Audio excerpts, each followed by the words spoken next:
आदरणीय बुजुर्गों का, माताओं बहनों का, नौजवान दोस्तों का, मेहनत मजदूरी करने वाले, मेहनत कश आवाम का, सरकारी नौकरी करने वाले, अपना बिजनेस करने वाले, भंडारा के खेतों में धान की खेती करने वाले, पीतल बनाने वाले, इस इलाके के एक एक नागरिक का मैं क्रांतिकारी इस्तकबाल करता हूं, आपको जय भीम करता हूं।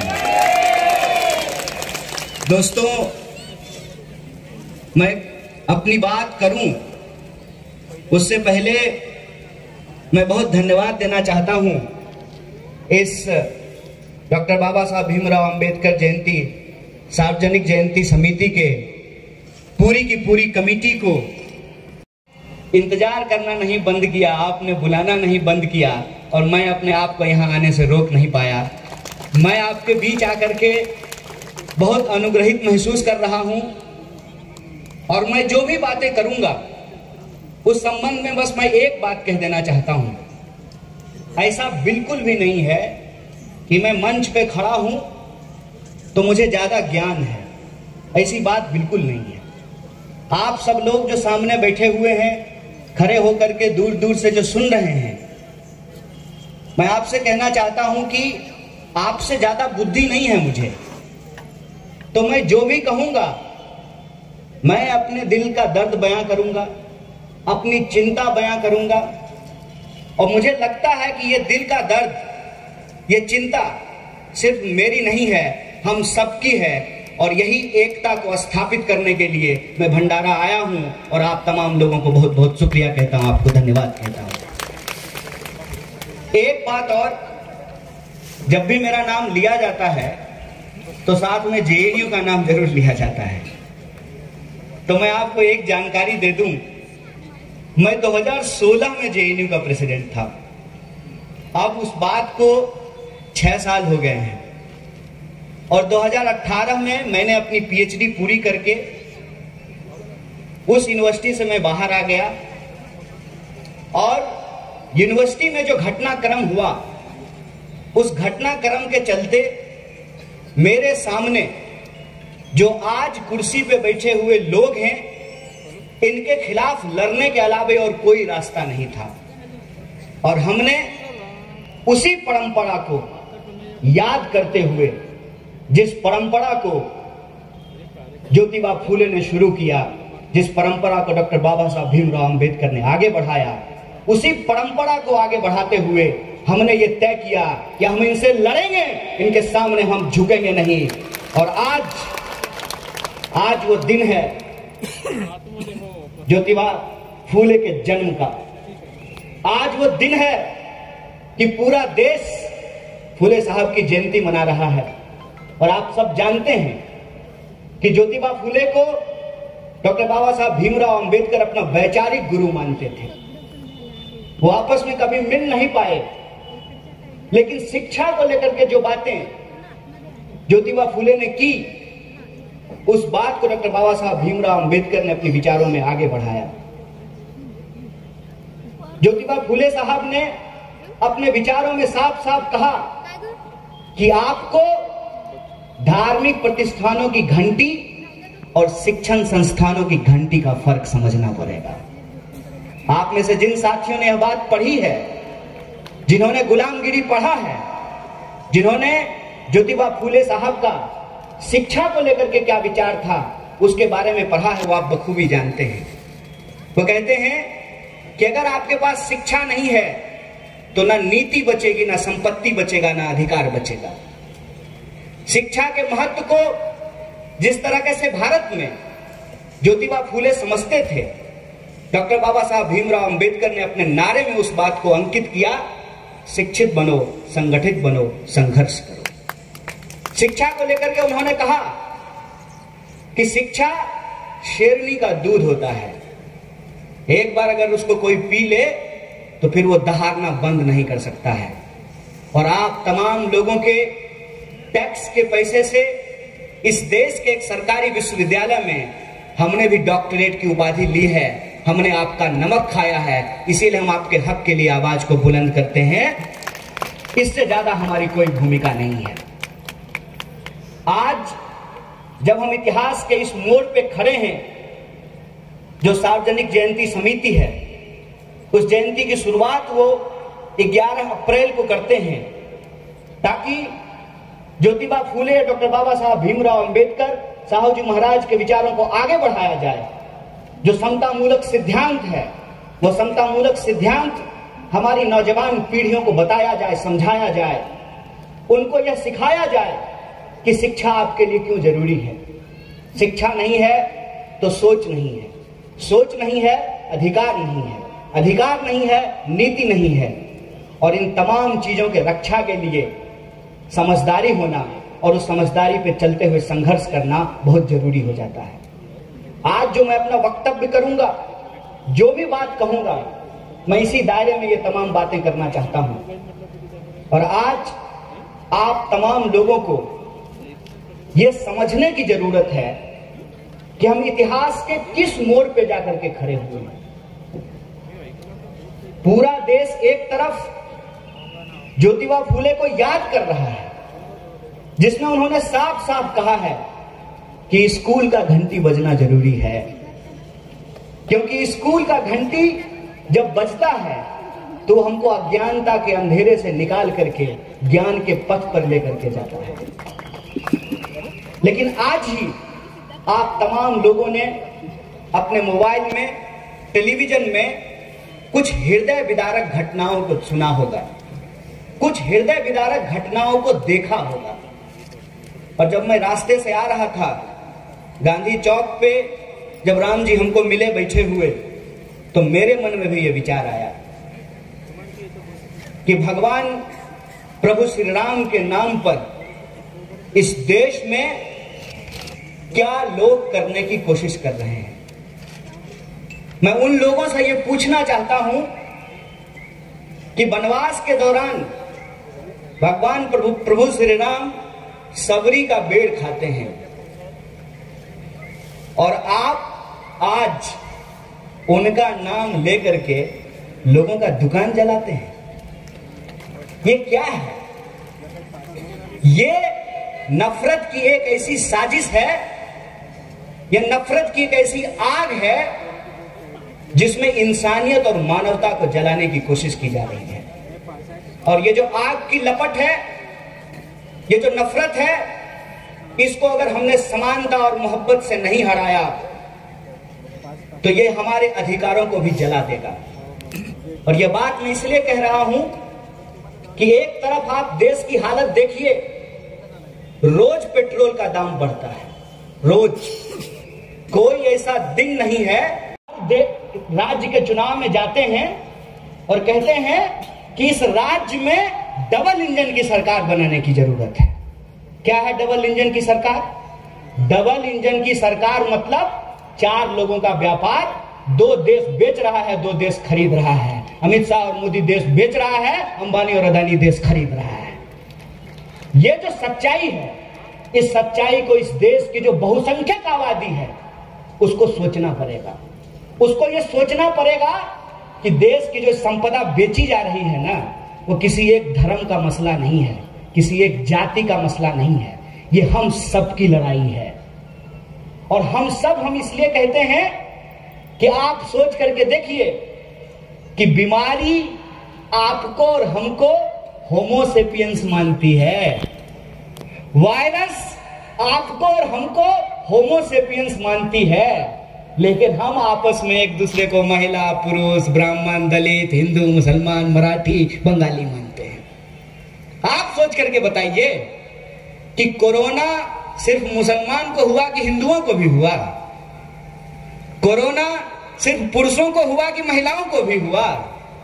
कोरोना सिर्फ अमीरों को हुआ कि गरीबों को भी हुआ? जब बीमारी आपको और हमको इंसान मानती है, तो विचार जो आपको और हमको इंसान मानता है, वो विचार ही उस बीमारी का इलाज है। इस बात को हमको समझना पड़ेगा। और समाज के अंदर जो भेदभाव है, उस भेदभाव से, उस महामारी से अगर हम इलाज चाहते हैं तो हमको संविधान का टीका देना पड़ेगा। संविधान की प्रस्तावना देश के हर स्कूल में हर विद्यार्थी को पढ़ाया जाना जरूरी है। क्योंकि उससे वो एक आजाद नागरिक बनेगा, उससे वो किसी जाति का होने के पहले भारत का नागरिक बनेगा, उससे वो किसी लिंग का होने के पहले भारत का नागरिक बनेगा। संविधान की प्रस्तावना में यह बात साफ साफ लिखी हुई है। एक बार बहस हो रही थी, बहस में हमारा एक भाजपाई दोस्त हमको बोला कि तुम इतना बाबा साहब का नाम लेते हो, तुमने बाबा साहब के थॉट्स ऑन पाकिस्तान पढ़े हैं? हमने कहा नाम तो आजकल तुम्हारे प्रधानमंत्री भी लेते हैं, 14 अप्रैल को फोटो भी चढ़ाते, माला भी चढ़ाते हैं। तुम बताओ कि तुम और तुम्हारे प्रधानमंत्री ने डॉक्टर बाबा साहब भीमराव अम्बेडकर का 22 प्रतिज्ञा पढ़ा है क्या? अगर पढ़ा है तो बताओ। अगर पढ़े होते तो आप इस शहर को घूम करके देख लीजिए, आपको अजीबोगरीब पोस्टर दिखाई देंगे। राम जी एक पोस्टर पे अकेले थे, उनका साथ डॉक्टर बाबा साहब भीमराव अम्बेडकर दे रहे थे। देख लीजिएगा घूम करके, मैं आंख खोल करके चलता हूं और मैंने इस शहर में ये पोस्टर देखे हैं। ये कैसे हो रहा है? मुझे इससे कोई तकलीफ नहीं है, मुझे इससे कोई दिक्कत नहीं है। बस मैं ये समझने की कोशिश करता हूं कि किसी भी महामानव के विचार को यदि छोड़ दिया जाए तो वो महामानव पत्थर की मूर्ति के अलावे और कुछ नहीं रह जाता है। इस बात को याद रखिएगा। अगर आप डॉक्टर बाबा साहब भीमराव अंबेडकर के विचारों पे नहीं चलते हैं, अगर आप महात्मा फूले के विचारों पे नहीं चलते हैं, अगर महिलाओं को इस बात का एहसास नहीं है कि सावित्रीबाई फूले नहीं होती तो आप पढ़ नहीं पाती, आप पायलट नहीं बन पाती, आप फौज में नहीं जा पाती, आप साइंटिस्ट नहीं होती। अगर इसका एहसास नहीं है, इसका मतलब हम अपने इतिहास से अनभिज्ञ हैं। और याद रखिएगा, मोदी जी इतिहास में फेल हो गए थे। नहीं, ये मैं फैक्ट बता रहा हूं, मोदी जी इतिहास में फेल हो गए थे। इसीलिए उनको ना आपके वर्तमान की चिंता है, ना आपके इतिहास की चिंता है। और आप अगर अपने इतिहास को भूल गए और वर्तमान में कार्रवाई नहीं की तो आने वाली पीढ़ी का भविष्य खराब हो जाएगा। इस बात को याद रखिएगा। जैसे हमको गर्व होता है कि इस देश के महामानवों ने हमारे हक और अधिकार के लिए लड़ाई लड़ी, उसी तरीके से हमको भी उस अधिकार की रक्षा के लिए लड़ना चाहिए ताकि हमारी आने वाली पीढ़ी हमारे ऊपर गर्व करे। और अगर इस मिशन को आप करने के लिए तैयार हैं, अगर ये संकल्प आपने लिया है कि किसी भी सूरत में हम देश को वापस नहीं जाने देंगे, किसी भी सूरत में इस देश के भीतर किसी की भी पहचान के आधार पर हम भेदभाव को बर्दाश्त नहीं करेंगे। मैंने अभी एक चीज देखा बहुत मजेदार। जब मैं इन तीनों तस्वीरों के ऊपर फूल चढ़ा रहा था तो पहले मोमबत्ती जलाया, फिर अगरबत्ती जलाया, तो मेरे मन में एक अचानक से विचार आया कि आप चाहे मोमबत्ती जलाते हो या अगरबत्ती, पेट्रोल पंप पे आप जाइएगा ना तो पेट्रोल का दाम आपका जेब जला रहा है। इस बात को याद रखिएगा। और जो लोग राज्य के चुनाव में जाते हैं और कहते हैं कि इस राज्य में डबल इंजन की सरकार बनाने की जरूरत है। क्या है डबल इंजन की सरकार? डबल इंजन की सरकार मतलब 4 लोगों का व्यापार, 2 देश बेच रहा है, 2 देश खरीद रहा है। अमित शाह और मोदी देश बेच रहा है, अंबानी और अदानी देश खरीद रहा है। ये जो सच्चाई है, इस सच्चाई को इस देश की जो बहुसंख्यक आबादी है उसको सोचना पड़ेगा। उसको ये सोचना पड़ेगा कि देश की जो संपदा बेची जा रही है ना, वो किसी एक धर्म का मसला नहीं है, किसी एक जाति का मसला नहीं है, ये हम सब की लड़ाई है।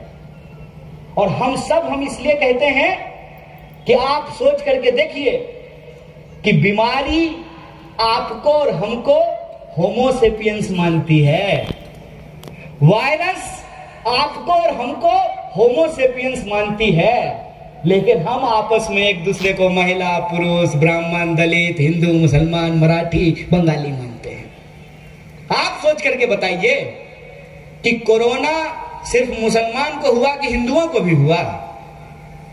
कोरोना सिर्फ पुरुषों को हुआ कि महिलाओं को भी हुआ? कोरोना सिर्फ अमीरों को हुआ कि गरीबों को भी हुआ? जब बीमारी आपको और हमको इंसान मानती है तो विचार जो आपको और हमको इंसान मानता है, वो विचार ही उस बीमारी का इलाज है। इस बात को हमको समझना पड़ेगा।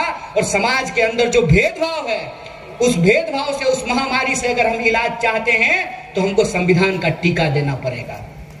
संविधान की प्रस्तावना देश के हर स्कूल में हर विद्यार्थी को पढ़ाया जाना जरूरी है, क्योंकि उससे वो एक आजाद नागरिक बनेगा। उससे वो किसी जाति का होने के पहले भारत का नागरिक बनेगा। उससे वो किसी लिंग का होने के पहले भारत का नागरिक बनेगा। संविधान की प्रस्तावना में यह बात साफ साफ लिखी हुई है। एक बार बहस हो रही थी। बहस में हमारा एक भाजपाई दोस्त हमको बोला कि तुम इतना बाबा साहब का नाम लेते हो, तुमने बाबा साहब के थॉट्स ऑन पाकिस्तान पढ़े हैं? हमने कहा नाम तो आजकल तुम्हारे प्रधानमंत्री भी लेते हैं, 14 अप्रैल को फोटो भी चढ़ाते, माला भी चढ़ाते हैं। तुम बताओ कि तुम और तुम्हारे प्रधानमंत्री ने डॉक्टर बाबा साहब भीमराव अम्बेडकर का 22 प्रतिज्ञा पढ़ा है क्या? अगर पढ़ा है तो बताओ। अगर पढ़े होते तो आप इस शहर को घूम करके देख लीजिए, आपको अजीबोगरीब पोस्टर दिखाई देंगे। राम जी एक पोस्टर पे अकेले थे, उनका साथ डॉक्टर बाबा साहब भीमराव अम्बेडकर दे रहे थे। देख लीजिएगा घूम करके। मैं आंख खोल करके चलता हूं और मैंने इस शहर में ये पोस्टर देखे हैं। ये कैसे हो रहा है? मुझे इससे कोई तकलीफ नहीं है, मुझे इससे कोई दिक्कत नहीं है। बस मैं ये समझने की कोशिश करता हूं कि किसी भी महामानव के विचार को यदि छोड़ दिया जाए तो वो महामानव पत्थर की मूर्ति के अलावे और कुछ नहीं रह जाता है। इस बात को याद रखिएगा। अगर आप डॉक्टर बाबा साहब भीमराव अंबेडकर के विचारों पे नहीं चलते हैं, अगर आप महात्मा फूले के विचारों पे नहीं चलते हैं, अगर महिलाओं को इस बात का एहसास नहीं है कि सावित्रीबाई फूले नहीं होती तो आप पढ़ नहीं पाती, आप पायलट नहीं बन पाती, आप फौज में नहीं जा पाती, आप साइंटिस्ट नहीं होती। अगर इसका एहसास नहीं है, इसका मतलब हम अपने इतिहास से अनभिज्ञ हैं। और याद रखिएगा, मोदी जी इतिहास में फेल हो गए थे। नहीं, ये मैं फैक्ट बता रहा हूं। मोदी जी इतिहास में फेल हो गए थे, इसीलिए उनको ना आपके वर्तमान की चिंता है ना आपके इतिहास की चिंता है। और आप अगर अपने इतिहास को भूल गए और वर्तमान में कार्रवाई नहीं की तो आने वाली पीढ़ी का भविष्य खराब हो जाएगा। इस बात को याद रखिएगा। जैसे हमको गर्व होता है कि इस देश के महामानवों ने हमारे हक और अधिकार के लिए लड़ाई लड़ी, उसी तरीके से हमको भी उस अधिकार की रक्षा के लिए लड़ना चाहिए, ताकि हमारी आने वाली पीढ़ी हमारे ऊपर गर्व करे। और अगर इस मिशन को आप करने के लिए तैयार हैं, अगर ये संकल्प आपने लिया है कि किसी भी सूरत में हम देश को वापस नहीं जाने देंगे, किसी भी सूरत में इस देश के भीतर किसी की भी पहचान के आधार पर हम भेदभाव को बर्दाश्त नहीं करेंगे। मैंने अभी एक चीज देखा बहुत मजेदार। जब मैं इन तीनों तस्वीरों के ऊपर फूल चढ़ा रहा था तो पहले मोमबत्ती जलाया, फिर अगरबत्ती जलाया, तो मेरे मन में एक अचानक से विचार आया कि आप चाहे मोमबत्ती जलाते हो या अगरबत्ती, पेट्रोल पंप पे आप जाइएगा ना तो पेट्रोल का दाम आपका जेब जला रहा है। इस बात को याद रखिएगा। और जो लोग में बता रहे थे, कुछ बातें इन्होंने बताई कि भंडारा तालाबों का शहर है, भंडारा में पीतल पाया जाता है। मैं सोचा मृणाल भाई एक दो बात मैं भी आपको बता दूं।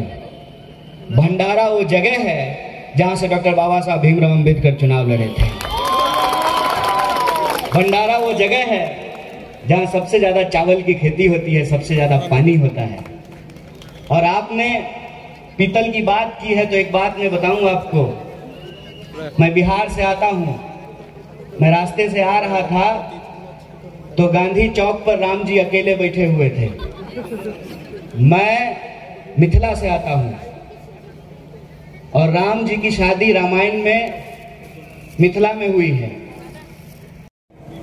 लगातार रसोई गैस महंगा हो रहा है, सीएनजी का दाम बढ़ रहा है, महंगाई अपने उच्चतम स्तर पे चला गया है। वो हिंदी फिल्म का एक गाना सुने हैं ना, चलो दिलदार चलो चांद के पार चलो, पेट्रोल डीजल से कहता है चलो चलो यार चलो 100 के पार चलो। और सिर्फ पेट्रोल और डीजल का दाम नहीं बढ़ रहा है, खाने की तमाम चीजें महंगी हो रही है। अगर डीजल का दाम बढ़ेगा तो रेल का किराया बढ़ेगा, ट्रक का भाड़ा बढ़ेगा, और जब वो बढ़ेगा तो उसका पैसा किससे वसूल किया जाएगा? उसका पैसा इस देश के आम नागरिकों से वसूल किया जाएगा। और आप में से जिन लोगों ने भी ज्योतिबा फूले के विचार शेतकरी समस्याओं को लेकर के पढ़ा होगा, उसमें आप ये बखूबी जानते हैं कि किस तरीके से धान उगाने वाला जो किसान है उसको उसके धान का दाम नहीं मिलता है, गेहूं उगाने वाला जो किसान है उसको उसके गेहूं का दाम नहीं मिलता है, कपास उगाने वाला जो किसान है उसको उसके कपास का दाम नहीं मिलता है, उसका दाम बीच में कोई खा जाता है। कभी आपने और हमने सोचा है कि हमारा गेहूं 10 रुपये किलो खरीद करके ले जाता है और 30 ग्राम का बिस्किट हमको 10 रुपये में वापस बेचता है? कौन खा रहा है ये बीच का मुनाफा? ना किसान को मिल रहा है, ना आम इंसान को मिल रहा है, बीच में सारा का सारा बेईमानी, सारा का सारा कमीशन इस देश के अंदर जो भ्रष्टाचारी लोग हैं वो मिल करके खा रहे हैं। एक तरफ ये लूट मच रही है, उस तरफ हमारा ध्यान ना जाए, उस तरफ हमारा दिमाग ना जाए, इसलिए ये जरूरी हो जाता है कि समाज जो पहले से जाति और धर्म के आधार पर बटा हुआ है उस बंटवारा की खाई को और बढ़ाया जाए, लोगों को और आपस में लड़ाया जाए। अंग्रेज चले गए, अंग्रेजी टाई और अंग्रेजी मानसिकता छोड़ करके गए। अंग्रेज चले गए, लेकिन अंग्रेज के साथ बैठ करके जो चाय पे चर्चा करते थे, देश के आंदोलनकारियों के खिलाफ गवाही देते थे, देश के साथ गद्दारी करते थे, आज वो गद्दी पे बैठ करके अंग्रेजों की चाल हमारे साथ चल रहे हैं। अंग्रेज क्या करता था? फूट डालो राज करो। और ये आज जो बैठे हुए गद्दी पे लोग हैं ये क्या करते हैं? फूट डालो और राज करो। आपसे मैं तमाम लोगों से पूछना चाहता हूं, टीवी आपने खरीदा है, सरकार ने गिफ्ट किया है क्या? आप अपने पैसा से टीवी खरीदे हैं ना, उसका हर महीने रिचार्ज आप अपने पैसे से कराते हैं ना, आपके हाथ में रिमोट है ना। आपको लगता होगा कि हमको कितनी शक्ति है, जो चैनल बंद करेगा वो चैनल बदल करके देखेंगे। मैं आपसे सवाल पूछना चाहता हूं, चैनल बदल करके देख लीजिए, इस चैनल से उस चैनल पे चले जाइए, आपकी समस्या, आपका मुद्दा, आपकी परेशानी आपके ही टीवी में नहीं दिखाया जा रहा है। कितनी बार ये दिखाया जाता है कि देश के अंदर बेरोजगारी 45 साल में सबसे ज्यादा है। और आपको सुनकर के आश्चर्य होगा, पहले माँ बाप कहते थे कि कोई टेक्निकल हैंड कर लो बेटा, नौकरी मिल जाएगी। अरे माता जी, टेक्निकल हैंड छोड़िए, इस देश में इंजीनियर को नौकरी नहीं मिल रही है। हर साल 5.5 लाख इंजीनियर पैदा होते हैं इस देश में। मैं अभी नागपुर से आया हूं, दर्जनों सैकड़ों इंजीनियरिंग कॉलेज हैं, पुणे में दर्जनों सैकड़ों इंजीनियरिंग कॉलेज हैं, अहमदाबाद में कॉलेज हैं, चारों तरफ कॉलेज बने हुए हैं। लेकिन उस कॉलेज से जो निकलने वाले इंजीनियर हैं, आप उनकी हालत देख लीजिए। क्योंकि सरकारी आंकड़ा कहता है कि किसी भी साल 1.5 लाख से ज्यादा रोजगार नहीं दिया गया है। कोरोना के दौरान जो लोग ऑलरेडी नौकरी कर रहे थे, उनकी नौकरियां उनसे छीन ली गई। ये है निजी सेक्टर की हालत। अगर आप सरकारी क्षेत्र को देखेंगे तो कोई भी डिपार्टमेंट उठा करके देख लीजिए, चाहे स्कूल के टीचरों का सवाल हो, कॉलेज के टीचरों का सवाल हो, रेलवे की भर्ती हो, आपने सपना दिखाया कि नहीं रहेगी बेकारी, हर साल 2 करोड़ नौकरी पैदा की जाएगी। अरे आपके सपने में हम आ गए और ऐसा लगा कि वाह, देश के संविधान की क्या ताकत है कि एक चाय बेचने वाला भी देश का प्रधानमंत्री बन सकता है। खुशी हुई, अच्छा लगा, लेकिन पता नहीं था कि ये आदमी का चाय बेचने का दावा किताबी है, फर्जी है। पता नहीं था कि चाय भले ना बेचा हो, लेकिन जिस स्टेशन पे चाय बेचने की बात कर रहा है वो स्टेशन जरूर बेच दिया है। पता नहीं था कि हमको तो नौकरी नहीं मिलेगी, लेकिन इसका भतीजा बीसीसीआई का सेक्रेटरी जरूर बन जाएगा। पता नहीं था कि किसानों को अपने हक और अधिकार के लिए किसान ने नहीं मांगा जबरदस्ती कि हम किसानों का भला करेंगे, आप 3 कानून ले लीजिए। अरे ऐसे पकड़ पकड़ करके कौन भलाई करता है? देश के किसानों ने मांगा था क्या कि आप मुझे कृषि कानून दे दीजिए? उस कृषि कानून को वापस कराने के लिए 700 किसानों को जान गंवानी पड़ी। और महिलाओं के ऊपर अत्याचार की आप बात मत कीजिए। इस देश की क्या विडंबना है, इसको समझिए। खुशी होती है महामहिम राष्ट्रपति को देख करके, रामनाथ कोविंद साहब को, माननीय राष्ट्रपति को देख करके आत्मा प्रफुल्लित हो जाता है कि भाई इस देश में दलित भी राष्ट्रपति बन सकता है।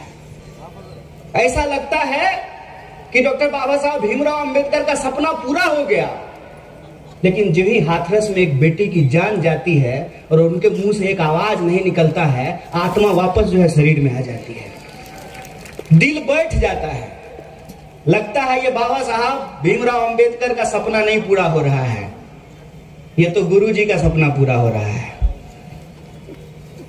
क्योंकि डॉक्टर बाबा साहब भीमराव अंबेडकर ने एक बात कही थी कि जो पीढ़ी अपना इतिहास भुला देती है, इतिहास उस पीढ़ी को भुला देता है, वो कभी इतिहास नहीं बना सकता है। हम ये बात भूल गए हैं कि हम कहां से चले हैं।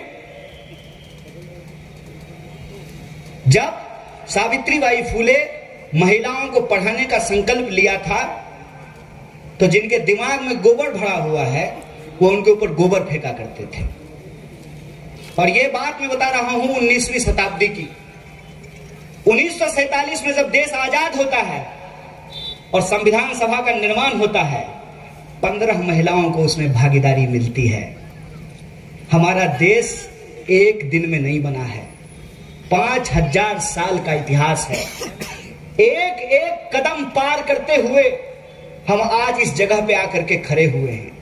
ऐसा नहीं है कि 2014 में हम चंद्रमा पे चले गए, ऐसा नहीं है कि 2014 में हमने न्यूक्लियर बम फोड़ लिया था, ऐसा नहीं है कि 2014 में IIT बनी, ऐसा नहीं है कि 2014 में एम्स बना, ऐसा नहीं है कि 2014 में लोग PhD करने लगे, ऐसा नहीं है कि 2014 में हमको ओलंपिक का मेडल मिला, ऐसा नहीं है कि 2014 में हम वर्ल्ड विजेता बने, क्रिकेट का वर्ल्ड कप जीते, ऐसा नहीं है कि क्षेत्र के तमाम इलाके के तमाम चीजों का विकास पहले नहीं हो रहा था। 2014 से पहले भी देश था, 2014 के बाद भी देश है, और ये जब वापस चले जाएंगे तब भी देश रहेगा, क्योंकि देश व्यक्ति से बड़ा होता है। लेकिन आज हमारे सामने चुनौती क्या है? चुनौती यह है कि जहां तक हम आए थे वहां से हमको आगे जाना था। अगर हम चांद पे पहुंच गए तो हमको मंगल पे पहुंचना है, अगर मंगल पे पहुंच गए तो हमको बुध पे पहुंचना है। अगर हमने 15 एम्स बना लिए तो हमको 500 एम्स बनाने हैं, अगर हमने 20 IIT बना लिए तो हमको 2000 IIT बनाने हैं, अगर हमने 1 JNU बना लिया तो हमको 10,000 JNU बनाने हैं। लेकिन आज हम देख क्या रहे हैं? देख ये रहे हैं कि नारा देश का और काम दोस्त का।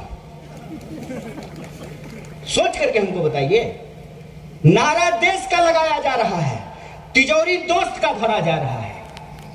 आप में से तमाम लोग ये सोच करके मुझे बताइए, अगर मैं गलत हूं तो मैंने शुरू में ही कह दिया था, मेरा ज्ञानी होने का कोई दावा नहीं है। मैं जबरदस्ती ये नहीं बोलूंगा कि मैंने इंटायर पॉलिटिकल साइंस में MA किया है। आप सोच करके मुझे बताइए कि ये कौन सा राष्ट्रवाद है भैया, जो सरकार राष्ट्रीय संपत्ति बेच रही हो वो राष्ट्रवादी होने का दावा कैसे कर सकती है? रेलवे राष्ट्रीय संपत्ति है ना, बीएसएनएल राष्ट्रीय संपत्ति है ना, एलआईसी राष्ट्रीय संपत्ति है ना, तो इसको बेचने वाले लोग राष्ट्रवादी कैसे हैं? इनका तर्क ये है कि घाटे में चल रहा है, इसीलिए सरकारी संस्थान को बेच रहे हैं। मतलब कल को इसके माँ बाप जब काम नहीं करेंगे, कोई आमदनी लेकर के नहीं आएंगे, तो ये अपने माँ बाप को बेच देंगे। यही तर्क है ना कि आपके माता पिताजी अगर बीमार हो गए हैं तो आप उनका इलाज करवाएंगे ना, कि उनको मार्केट में ले जाकर के बेच ले लो, 10 रुपया में ले लो, दोस्त मेरे पप्पा को 10 रुपया में लो, और फिर हम कहेंगे तुम ही हो माता, तुम ही पिता हो, तुम ही हो बंधु, तुम ही सखा हो। कैसे भाई? एक चीज हमको सोच करके बताइए कि अगर शिक्षा नहीं बचेगी, सरकार का काम यदि शिक्षा देना नहीं है, तो हमारा काम क्यों है शिक्षा मंत्री को वेतन देना? आप सोच करके हमको बताइए कि अगर बीएसएनएल बचेगा ही नहीं तो दूरसंचार मंत्री क्या करेगा? आप हमको सोच करके बताइए कि जब नहीं बचा एयर इंडिया तो तबला बचाएगा सिंधिया? क्या करेगा सिंधिया? ये सोचने की बात है। और ये जो सरकारी उपक्रम है, इनको जो बेचने की साजिश है, इस साजिश को भी आपको समझना पड़ेगा। जो लोग रिप्रेजेंटेशन की बात करते हैं, उन लोगों से मैं एक बात कहना चाहता हूं कि जब रेलवे बचेगा ही नहीं तो रेलवे में रिजर्वेशन कहां मिलेगा? जब बीएसएनएल बचेगा ही नहीं तो बीएसएनएल में रिजर्वेशन कहां मिलेगा? जब एलआईसी बचेगी ही नहीं, तमाम सरकारी संस्थान बेच दिए जाएंगे, तो फिर देश का क्या होगा? जब सरकारी अस्पताल ना हो, सरकारी स्कूल नहीं हो, सरकारी रेलवे नहीं हो, तो सरकारी प्रधानमंत्री भी नहीं हो, हमारा ये कहना है। क्या करेंगे सरकारी प्रधानमंत्री लेकर के? ये जो देश होने की संकल्पना है, इस देश की संकल्पना को खोखला क्यों किया जा रहा है? देश की संकल्पना को खोखला इसलिए किया जा रहा है ताकि लोगों के भीतर जो नागरिक होने का एहसास है, उस नागरिक होने के एहसास को समाप्त कर दिया जाए। आप सोच करके हमको बताइए, प्रधानमंत्री से हम हैं कि हमसे प्रधानमंत्री हैं? बताइए, प्रधानमंत्री वोट दे करके हमको जनता बनाया है कि जनता ने वोट दे करके प्रधानमंत्री बनाया है? हमने बनाया है ना। और आज हमारे अधिकार को किस तरीके से खत्म और समाप्त किया जा रहा है, इस बात को हमको सोचने की जरूरत है। पीएम केयर नाम का एक फंड था, पीएम का केयर नहीं था। वो एक बहुत बड़ी गलती कर रहे हैं। वो इस साजिश को नहीं समझ रहे हैं कि मोमबत्ती और अगरबत्ती में बांट करके जो 2 लोग हैं ना, वो देश की ऐसी की तैसी कर रहा है। इस बात को हमको समझना पड़ेगा कि 70 साल में हम जहां पहुंचे हैं, वहां से हमको आगे जाने की जरूरत है, वहां से हमको पीछे जाने की जरूरत नहीं है। इसीलिए आज की इस दौर में महात्मा फूले साहू जी महाराज, डॉक्टर बाबा साहब भीमराव अंबेडकर के विचारों का महत्व और बढ़ जाता है। इसीलिए खास करके मैं अपने नौजवान दोस्तों से ये आग्रह करना चाहता हूं कि ये एक वक्त का काम नहीं होना चाहिए कि साल में एक बार सार्वजनिक जयंती समिति ने जयंती मना लिया और बात खत्म। आपको इसको एक मिशन की तरह लेना पड़ेगा। और विचार का उद्देश्य सिर्फ नेता बनना नहीं होता है, विचार का उद्देश्य सिर्फ और सिर्फ सत्ता पाना नहीं होता है, विचार का उद्देश्य एक प्रबुद्ध नागरिक का निर्माण करना होता है। इस बात को आप याद रखिएगा। और जिसका समाज प्रबुद्ध होता है, जिसके नेता प्रबुद्ध होते हैं, उस देश का इतिहास स्वर्णिम होता है। एक एग्जाम्पल आप लोग देख लीजिए। 1947 में इसी नफरत की राजनीति ने, अंग्रेजों की फूट डालो राज करो की नीति के चलते सुअर का मांस मस्जिदों में फेंका जाता था, गाय का मांस मंदिरों में फेंका जाता था। अंग्रेजों ने हम भारतीयों को आपस में लड़ाया, हमारे ऊपर 200 साल गुलामी की, और जब देश छोड़ करके जा रहे थे तो हमारे दिल के 2 टुकड़े कर दिए। 2 देश बना, एक भारत और दूसरा हमारा पड़ोसी देश। उसकी हालत देख लीजिए। हमको गर्व करना चाहिए कि हमारे पास नेहरू थे, हमारे पास नेहरू थे, इसीलिए आज नरेंद्र मोदी प्रधानमंत्री बन पाए हैं। इस बात पे हमको गर्व करना चाहिए। आप देख लीजिए कि कोई प्रधानमंत्री वहां अपना कार्यकाल पूरा नहीं करता है, बीच में ही जो है उसको अपना कार्यक्रम छोड़ करके जाना पड़ता है। हमारे देश में जब पहली बार चुनाव हुआ था, पूरी दुनिया हमारे ऊपर हंस रही थी, पूरी दुनिया हमारे ऊपर कार्टून बना रही थी, और हमने पूरी दुनिया को वापस आंख दिखाया कि भारत जब अपना पहला चुनाव संपन्न किया तो दुनिया का सबसे बड़ा लोकतंत्र के रूप में स्थापित हुआ था।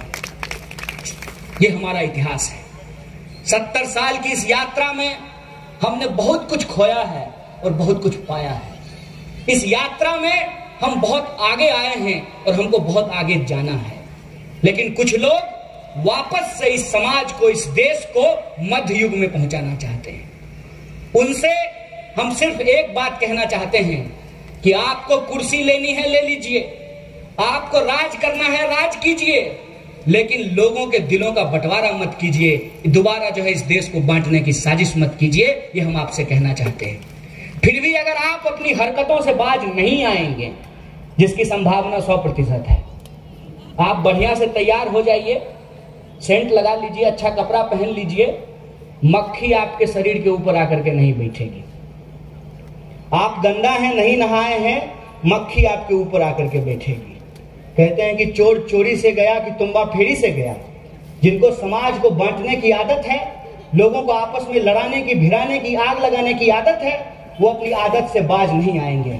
तो उनको एक बात कह देना चाहते हैं कि अगर आप गोडसे बनने के लिए तैयार हैं तो हम भी अम्बेडकर को अपने साथ लेकर के चलने के लिए तैयार हैं। इस बात को याद रखिएगा, इस बात को याद रखिएगा कि अगर आप ब्रिटिशर्स बनने के लिए तैयार हैं तो हम भगत सिंह की तरफ फांसी पर चढ़ने के लिए तैयार हैं। इस बात को आप याद रखिएगा, इस बात को आप याद रखिएगा कि किसी भी सूरत में अगर आपने हमारे देश को बांटने की कोशिश की, किसी भी सूरत में अगर आपने नफरत की आग लगाने की कोशिश की, तो पूरे दम से आपका मुकाबला करेंगे। और हम नहीं, हमारे जैसे लाखों करोड़ों नौजवान खड़ा होकर के इसका मुकाबला करेंगे। इस बात को आप याद रखिएगा। मैं भंडारा के आप तमाम लोगों से सिर्फ एक आग्रह करता हूं, एक अपील करता हूं, और आपसे ये भरोसा लेकर के जाना चाहता हूं कि कुछ भी हो जाए, आप कसम खाइए कि आप अपने शहर को जलने नहीं देंगे। बोलिए, जलने देंगे क्या? कोई नफरत के नाम पे आपके शहर को जला सकता है क्या? कोई धर्म के नाम पे आपको लड़ा सकता है क्या? नौजवान दोस्तों, हाथ उठा करके बोलो कि चाहे जो हो जाए, किसी भी सूरत में हम समता मूलक विचारों को नहीं छोड़ेंगे। और यह नारा पूरी शक्ति से, पूरे जोर से लगाएंगे कि जातिवाद की छाती पर बिरसा फुले अम्बेडकर। यह नारा हम जोर से लगाएंगे, यह नारा हम जोर से लगाएंगे कि इस देश को आजाद कराने के लिए अगर तमाम लोगों ने कुर्बानी दी थी, तो उस आजादी को बचाने के लिए भी हम लोग एकजुट होकर के इस लड़ाई को लड़ेंगे। और किसी भी सूरत में जो हमारे सवाल को गुमराह करना चाहते हैं, उस सवाल को हम गुमराह नहीं होने देंगे। और जो हमारा बुनियादी सवाल है, रोजी रोटी, कपड़ा, मकान, शिक्षा, स्वास्थ्य, सड़क, बिजली, पानी का, उस सवाल को हम राजनीति का प्राइमरी सवाल बनाएंगे। और राजनीतिक लोकतंत्र को एक दिन हम सामाजिक और आर्थिक लोकतंत्र की ऊंचाइयों पर लेकर के जाएंगे, इसी आशा और विश्वास के साथ कि यह लड़ाई निश्चित तौर पे हम जीतेंगे। आप तमाम लोगों का बहुत बहुत शुक्रिया। और जो भंडारा का पुलिस प्रशासन है, उन्होंने बड़ी चाक चौबंद, बात पीतल की हो, मिथिला की हो या बुद्ध की हो, यह हमारा और आपका एक रिश्ता है। बात भाषा की हो, संस्कृति को हो, इतिहास का हो, संघर्ष का हो, आंदोलन को हो, हमारा आपका रिश्ता है। और इसी रिश्ते के लिहाज से मैं आप तमाम लोगों को, आज जब तेल महंगा हो गया है दुनिया में, तो कहते हैं कि रसिया और यूक्रेन के बीच में लड़ाई हो रही है, इसीलिए तेल महंगा हो रहा है। चाचा जी, जब लड़ाई नहीं हो रही थी, जब यूक्रेन और रसिया आपस में नहीं लड़ रहा था और कच्चा तेल सबसे सस्ता मिल रहा था, तब भी आप सबसे महंगा पेट्रोल और डीजल क्यों हमसे खरीदवा रहे थे? किसी भी पेट्रोल पंप पे चले जाइए, एक तरफ आपकी पेट्रोल की टंकी और दूसरी तरफ साहब की नौटंकी, हंसता हुआ नूरानी चेहरा। उसको देखिए और सोचिए कि जितना टैक्स जो है आपसे वसूला जाता है, उससे कम में पेट्रोल और डीजल मिलता है। मान लीजिए अगर पेट्रोल आप 100 रुपए का खरीद रहे हैं तो 40 रुपए का पेट्रोल है, 60 रुपया हमसे टैक्स लिया जा रहा है। और ये जो 60 रुपया लिया जा रहा है, इसके माध्यम से 28 लाख करोड़ रुपया जमा किया गया है। 28 लाख करोड़। और सरकार को पूछिए कि महंगा पेट्रोल और डीजल क्यों ले रहे हैं, तो बेशर्मी से मंत्री जी कहती हैं कि फ्री में वैक्सीन दे रहे हैं ना। ए मैडम, फ्री में अगर आप वैक्सीन दे रहे हैं तो फिर पेट्रोल और डीजल पे टैक्स क्यों ले रहे हैं? अगर पेट्रोल और डीजल पे टैक्स ले रहे हैं तो फिर ये क्यों कह रहे हैं कि आपको फ्री में वैक्सीन दे रहे हैं? और जब आप फ्री में वैक्सीन नहीं दे रहे हैं तो हमारे ही पैसे पे अपना पोस्टर क्यों लगवा रहे हैं? आप सोच के देखिए इसको। एक तरफ जो आप कहेंगे कि पेट्रोल और डीजल महंगा क्यों है, तो कहेंगे पेट्रोल और डीजल महंगा इसलिए है कि हमने पूरे देश को फ्री में टीका दिया है। अरे जब टैक्स ले ही लिया है तो फ्री में टीका कैसे दिया है? ये सोच करके हमको बताइए। ये झूठ है। असल बात ये नहीं है कि हमको फ्री में टीका देने के लिए पेट्रोल और डीजल महंगा मिल रहा है। असल बात ये है कि मोदी जी को महंगा हवाई जहाज पे घूमने का मन है, 8,500 करोड़ का हवाई जहाज खरीदा है, इसीलिए हमसे पेट्रोल और डीजल में टैक्स वसूल रहे हैं। ये बात हमारे नौजवान व्हाट्सएप पे चर्चा ना करें। हमारे जो बुजुर्ग हैं सुबह गुड मॉर्निंग भेजने के बाद इस बात पे चर्चा ना करें कि सरसों तेल 250 रुपए किलो क्यों मिल रहा है। इसीलिए ये जरूरी हो जाता है कि देश के भीतर कहीं ना कहीं आग लगाई जाए। आप सोच करके हमको बताइए, 2014 से पहले रामनवमी नहीं होती थी? 2014 में ही रामनवमी शुरू हुआ है। इससे पहले भी रामनवमी होती थी ना। 2014 से पहले देश नहीं था? 2014 से पहले भी देश था ना। ऐसा तो नहीं है कि मोदी जी प्रधानमंत्री बन गए वहीं से देश शुरू हुआ। उससे पहले भी देश था। और मोदी जी, आप कहते हैं ना कि फ्री में वैक्सीन दिया, अगर आपको फ्री में पोलियो का टीका नहीं मिलता तो आप भी टेढ़ा पैदा होते हैं। ये था। उसमें जो पैसा आया, लोगों ने जो चंदा दिया, तो पीएमओ ने कहा कि इस चंदे का हिसाब हम नहीं देंगे। काहे नहीं देंगे भाई? काहे नहीं दीजिएगा? अरे हम लोग जसोदा बेन हैं कि आपसे नहीं पूछेंगे कि काहे हमको छोड़ करके भाग गए। हम देश की जनता है ना भाई, तो हम पूछेंगे आपसे कि क्यों नहीं हिसाब दीजिएगा। बताइए तो कि चंदा कहां से आया। इसलिए नहीं बताते हैं कि चुनाव से पहले चंदा लेते हैं और जब चुनाव जीत जाते हैं तो जिस दोस्त से चंदा लेते हैं उसको धंधा देते हैं। और मैं आपको बता दूं कि ज्योतिबा फुले ने धंधा के बारे में एक बात कही थी। उन्होंने कहा था कि धंधा और धर्म में फर्क होता है। लिखा है ना ज्योतिबा फुले ने कि धंधा और धर्म में फर्क होता है। किसान अगर खेती करता है तो ये उसका पेशा है, उसका धर्म नहीं है। तो अगर कोई दक्षिणा मांगता है तो ये उसका धंधा है, उसका धर्म नहीं है। ये मेरे विचार नहीं है, ये महात्मा ज्योतिबा फुले के विचार है। मैं उसी तरह से आपसे पूछना चाहता हूं कि प्रधानमंत्री का धर्म क्या है? प्रधानमंत्री का, सरकार का, मंत्री का, एमएलए का, आमदार का, खासदार का, आपका जो क्या होता है, वार्ड पार्षद को क्या बोलते हैं यहाँ, नगर सेवक का, इसकी कुछ जिम्मेवारी होती है ना भाई। लोकतंत्र में इसका चुनाव किसी खास उद्देश्य से किया जाता है ना। वो उद्देश्य क्या है? वो उद्देश्य है जनता की सेवा। लेकिन जनता जाए भाड़ में, ये करते हैं अपनी सेवा। इस सवाल का जवाब इनसे क्यों ना मांगा जाए कि भाई तुम गरीबी हटाने के नाम पे आए थे, गरीबी हटाने के लिए हाथ उठा करके लंबे लंबे भाषण दे रहे थे, हमारी गरीबी हटी नहीं, तुम्हारा गरीब अमीरी जो है बढ़ गया है। यह सवाल क्यों नहीं पूछा जाए?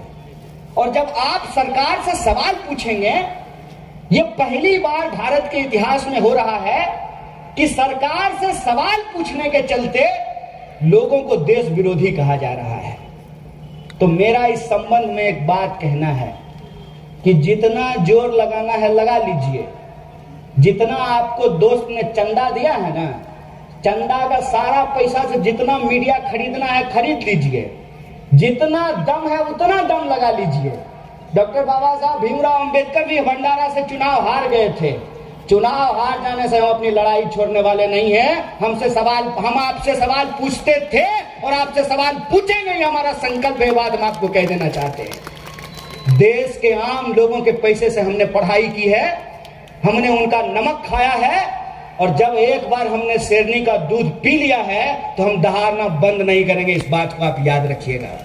इस बात को याद रखिएगा कि जो संविधान इस देश के एक साधारण परिवार के इंसान को देश का प्रधानमंत्री बना सकता है, वही संविधान हमको भी, आंगनबाड़ी के बेटे को भी अधिकार दे सकता है कि वो प्रधानमंत्री से सवाल कर सकता है, उससे प्रश्न पूछ सकता है। और ये जो समता मूलक विचार है, ये जो समता मूलक सिद्धांत है, इसकी रक्षा करना हमारी जिम्मेवारी है। मैं आप तमाम आदरणीय नागरिकों से यह आग्रह करना चाहता हूं कि देश एक गंभीर परिस्थिति से कठिन मोड़ पर खड़ा है। ये हम तमाम लोगों की जिम्मेवारी है कि हमारा पेशा कुछ भी हो, हम खेती करते हो, हम नौकरी करते हो, हम पुलिस में हो, हम सेना में हो, हम बिजनेस करते हो, हम घर चलाते हो, ये हम तमाम लोगों की जिम्मेवारी है कि जो आजादी हमको मिली थी वो आजादी गिफ्ट नहीं है। नौजवान दोस्त मेरा खड़ा है, 14 तारीख को, 14 फरवरी को जो गुलाब गिफ्ट में मिलता है ना, आई लव यू कहने के बाद, आजादी उतना सस्ता गिफ्ट नहीं है। आजादी के लिए लोगों को अपनी जान गंवानी पड़ी, फांसी पे झूलना पड़ा। और विडंबना देखिए कि जो आजादी हमको मिली, उस आजादी की रक्षा करना आज हमारे सामने सबसे बड़ा चुनौती बनकर के खड़ा है। और उस आजादी की रक्षा के लिए हमको जिनके भी विचारों की जरूरत पड़ेगी, हमको अगर महात्मा के विचारों की जरूरत है तो हम उस पर भी चलेंगे, महात्मा फूले के विचारों पर भी चलेंगे। अगर हमको महात्मा गांधी के विचारों की भी जरूरत पड़ेगी तो हम महात्मा गांधी के विचारों पर भी चलेंगे। ये आज के नौजवानों के सामने सबसे बड़ा चैलेंज है। मेरे साथ परिस्थिति ये है कि जब मैं डॉक्टर बाबा साहब भीमराव अंबेडकर की बात करता हूं, समता की बात करता हूं, तो लोग मुझे कहते हैं अंबेडकरी मूवमेंट से आए हो क्या। और जब मैं भगत सिंह की बात करता हूं, साहस और वीरता की बात करता हूं, तो लोग मुझे कहते हैं वामपंथी हो गया। और जब समाज में हिंदू मुसलमान, रघुपति राघव राजा राम, पतित पावन सीताराम, ईश्वर अल्लाह तेरो नाम, सबको सन्मति दे भगवान, लोगों की एकता की बात करता हूं, तो लोग मुझे कहते हैं गांधीयन हो क्या। भाई, मैं भारतीय हूं और इस देश को जो आजादी मिली है, उस आजादी की रक्षा करने के लिए हमको जिनके भी विचारों की जरूरत है उनके विचारों पर चलेंगे। और एक तरफ देश बेचने वाले लोग हैं, दूसरी तरफ देश बचाने वाले लोगों को हम इकट्ठा करेंगे, मिलकर के उस एकता को मुकम्मल करेंगे। और ये जो लोग आज गद्दी में बैठ करके देश को बेचने की साजिश कर रहे हैं, इस साजिश को नाकाम करेंगे। और यह बात मैं आपको झूठ नहीं बोल रहा हूं, यह जो देश बेचने की बात है, आप ध्यान से, जो टीवी आपको दिखा रहा है वो नहीं, जो व्हाट्सएप में आपको आ रहा है वो नहीं, आप ध्यान से देखिए कि देश किस तरीके से बेचा जा रहा है। मैं एक आंकड़ा आपको देता हूं। जय हिंद, जय भारत, जय भीम। आप तमाम लोगों का बहुत बहुत धन्यवाद।